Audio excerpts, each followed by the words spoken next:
ఆఫ్ఘనిస్తాన్తో జరుగుతోన్న 3 టీ20ల సిరీస్లో భాగంగా ఆదివారం జరిగిన రెండో టీ20లో కూడా భారత జట్టు ఘన విజయం సాధించింది. అప్పటికే మొదటి మ్యాచ్ 6 వికెట్ల తేడాతో గెలిచిన భారత జట్టు రెండో మ్యాచ్లో కూడా 6 వికెట్ల తేడాతోనే గెలిచి సిరీస్లో 2-0 ఆధిక్యతలోకి దూసుకువెళ్లింది. 3 మ్యాచ్ల టీ20 సిరీస్లో 2 విజయాలతో సిరీస్ సొంతం చేసుకొని ఇప్పుడు క్లీన్ స్వీప్ పైన కన్నేసింది. భారత యువ ఆటగాళ్లు అన్ని విభాగాల్లో అత్యుత్తమ ప్రదర్శన చేస్తూ ఆఫ్ఘనిస్తాన్ జట్టుపై పూర్తి ఆధిపత్యాన్ని కనబరుస్తున్నారు. ఇదిలా ఉండగా ఈ సిరీస్లో మొదటి 2 మ్యాచ్ల్లో కూడా అటు బౌలింగ్లోనూ ఇటు బ్యాటింగ్లోనూ ఆల్రౌండ్ ప్రదర్శనతో అదరగొట్టాడు శివన్ దూబే.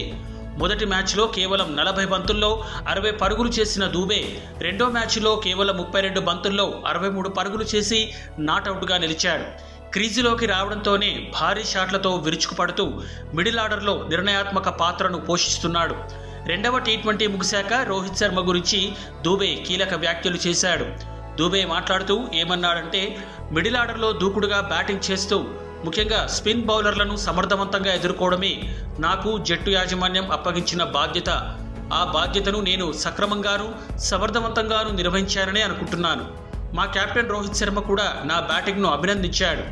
మ్యాచ్ పూర్తయిన తర్వాత నా వద్దకు వచ్చి చాలా బాగా ఆడావు అని భుజం తట్టాడు. అది నాకు కొండంత బలాన్ని ఇచ్చింది, నాలో ఆత్మవిశ్వాసాన్ని కూడా నింపింది. రోహిత్ లాంటి కెప్టెన్ ఉంటే టెన్షన్ లేకుండా క్రికెట్ ఆడొచ్చు. ఇక ధోని భయ్య ఐపీఎల్లో నాకు బాగా అవకాశాలు ఇచ్చి నాలో ఆత్మవిశ్వాసాన్ని నింపాడు, నాలో ఉన్న టాలెంట్ను వెలికి తీశాడు అని చెప్పుకొచ్చాడు. ఈ వీడియో కనుక మీకు నచ్చినట్లయితే లైక్, షేర్, కామెంట్ చేయండి. మరిన్ని అప్డేట్స్ కోసం మా ఛానల్ని సబ్స్క్రైబ్ చేసుకోండి.